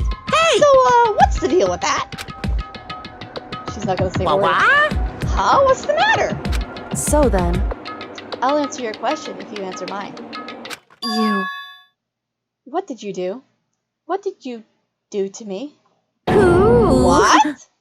Hey, Answer me. What did you do to my body? What?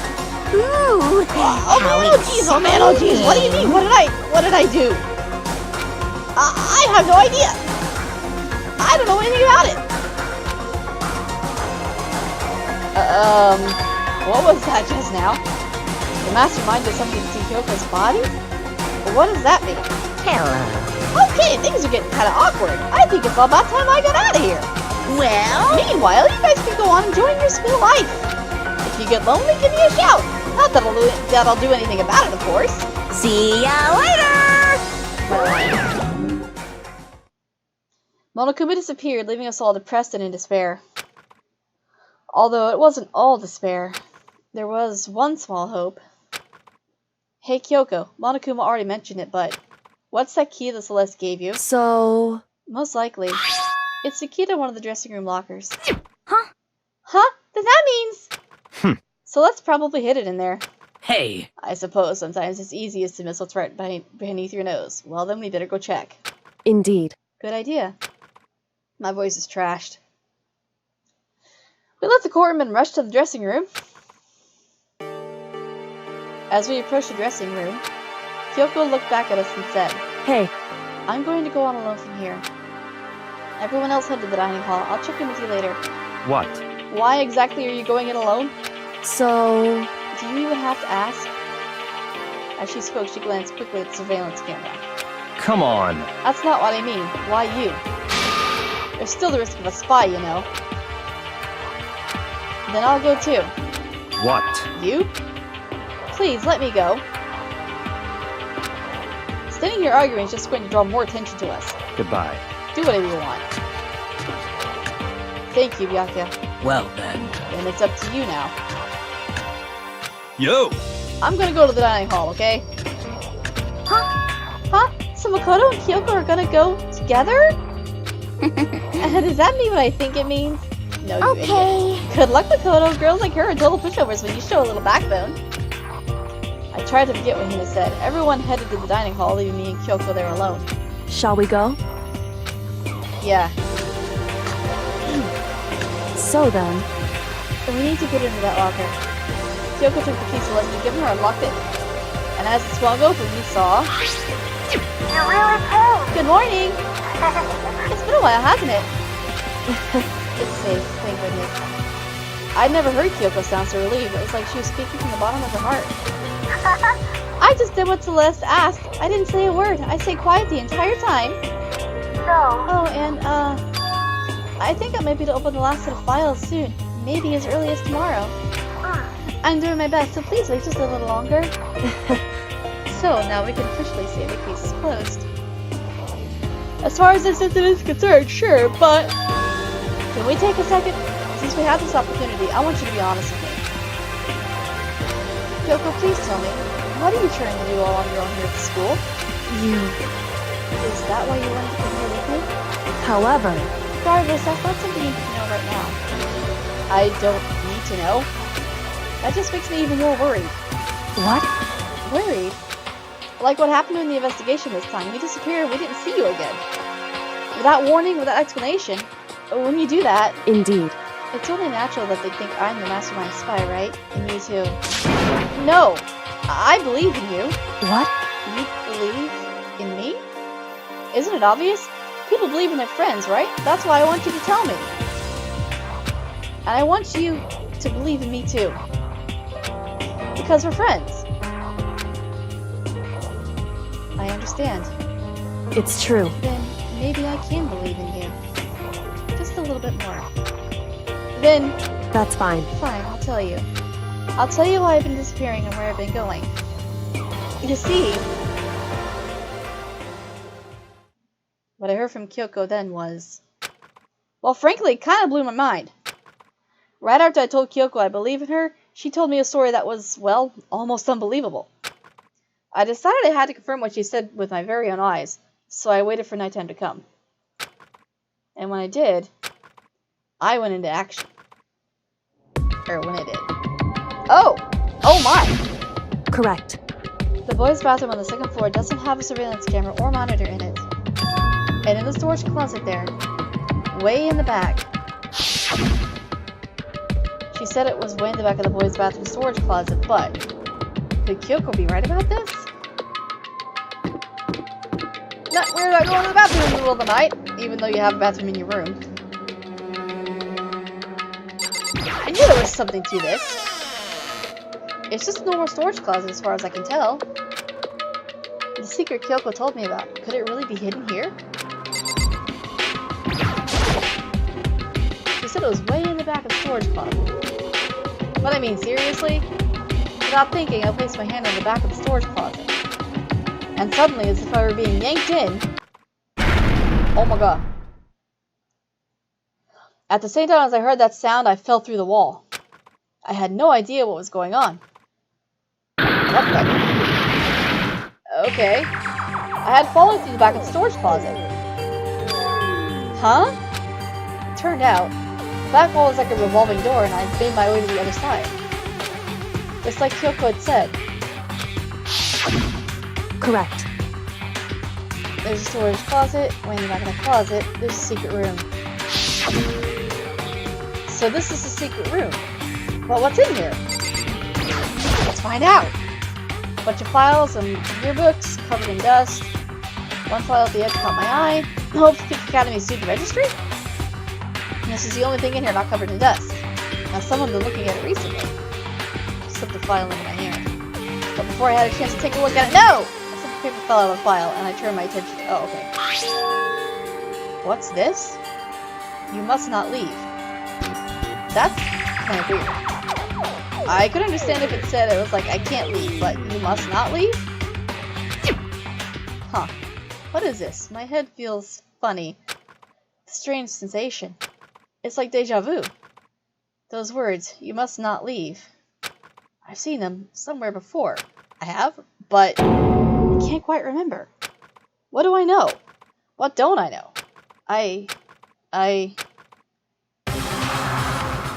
Ah! Oh, hell no. A strange sound rang out through my head. It felt like I was shaking my brain back and forth. And then, darkness. I don't understand what's happening. I don't know what started it. It's all over. And with that, I opened my eyes. I don't know how long it had been. It's all gone. Ow. Apparently something hit me and I lost consciousness, but why didn't they just kill me then? That's all I understood. The dull throbbing pain on my head had proved that much at least. It's all gone now. Just normal desk with normal drawers. Yeah, shut up. Really? It's just those? Ah. An empty bookshelf. Huh, empty. Gone. It's all gone. The yearbooks, the student registry, and even the note that had fallen on the floor. It's all gone? What does this mean? But my brain refused to do any more work. The insistent pain in my head began to spread across my body. For now, I should go back to my room.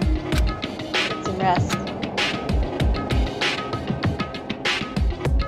My body was heavy with pain, my mind heavy with thought. I dragged myself back toward my room. Somehow I made it back to the first floor of the school. The farther I walked, the more I felt things are getting blurry. Can't see in front of me. I couldn't stop myself from collapsing right there. And after that... What's that? As if from a vast distance I heard a sound. It was faint but undeniable. What the... That sound. It's coming from the gym? As I desperately hauled my shaky frame toward the gym, the sound got stronger and stronger. What the hell? What's going on? It can't be nothing. Here in the gym? I don't want to know. I'm not supposed to be out at night. Didn't make a sound as I opened the door to the gym. The sounds coming from inside, meanwhile, only intensified that much more.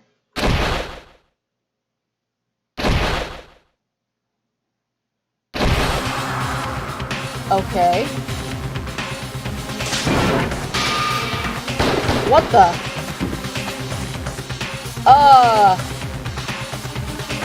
Oh my god, dude, what the? Are you serious right now? Before me they raged a battle beyond anything humanly possible. No, one side's not human, that's for sure, but regardless, I couldn't stop staring. I forgot to move or even breathe. Why, you? What do you think you're doing? I asked you a question. What's the meaning of this?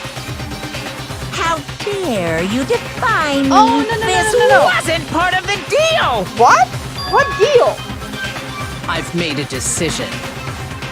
I will no longer retreat, no longer compromise, no longer regret. I've made my decision. I'm going to resist you. What? Okay, but you do realize what will happen if you go through with this, right? You haven't forgotten, have you? What I'm holding hostage? What am I looking at? What am I hearing? A hostage? Then, could it be? The mastermind spy is... Really?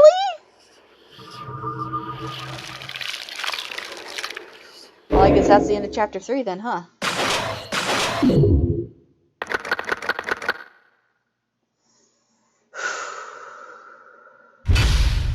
Damn!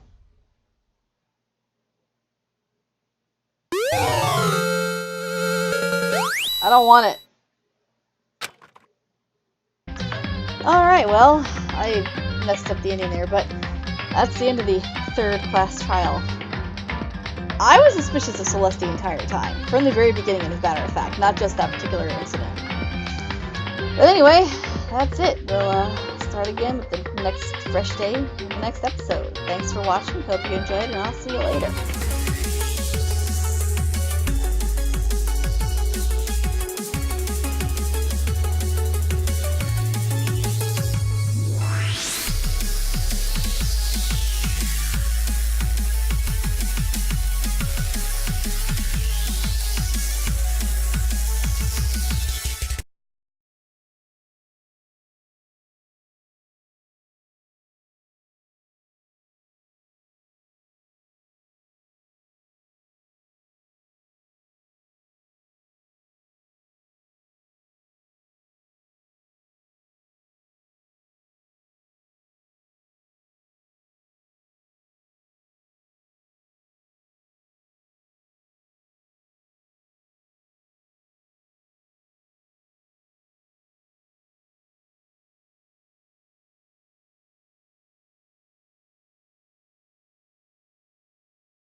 Leon killed Sayaka. Monokuma killed Junko. Then Leon got executed. Then Mondo killed Chihiro. And then he got executed. Hifumi killed Taka, and then Celeste killed Hifumi. And then she got executed. And that brings us up to now. The next morning in the dining hall, the day after Celeste's case. So now there's only 5 of us here. Only a third of the number of people we started with. Indeed. Loneliness has become commonplace. That's true. Still. What was that? Exactly. I don't understand. Sakura is mastermind spy? Can that really be true?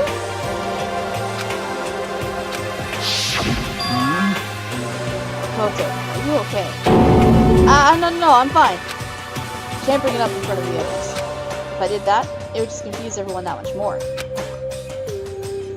Okay. In that case, let's eat till we pass out. Huh? What do you mean, in that case?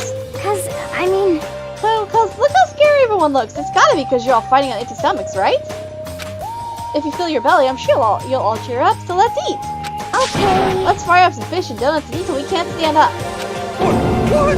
That's like a deep impact style, meteor impact, extinction level, event combination of foods. Huh?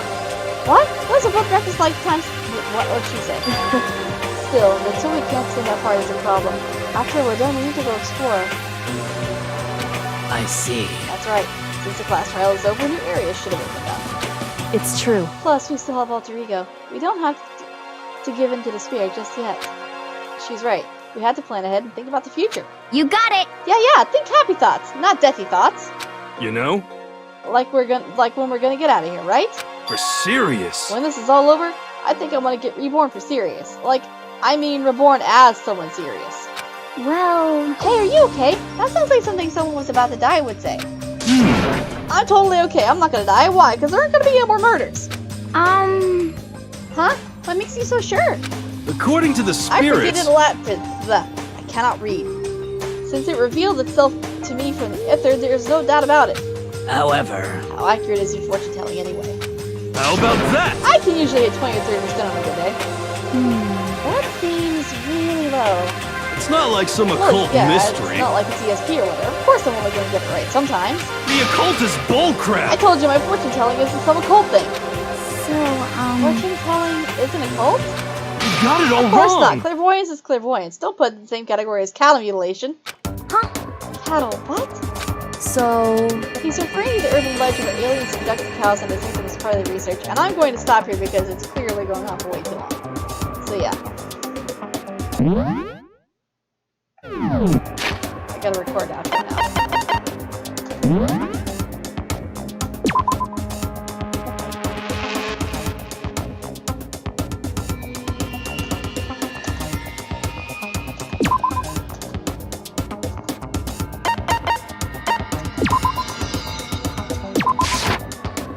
Danganronpa.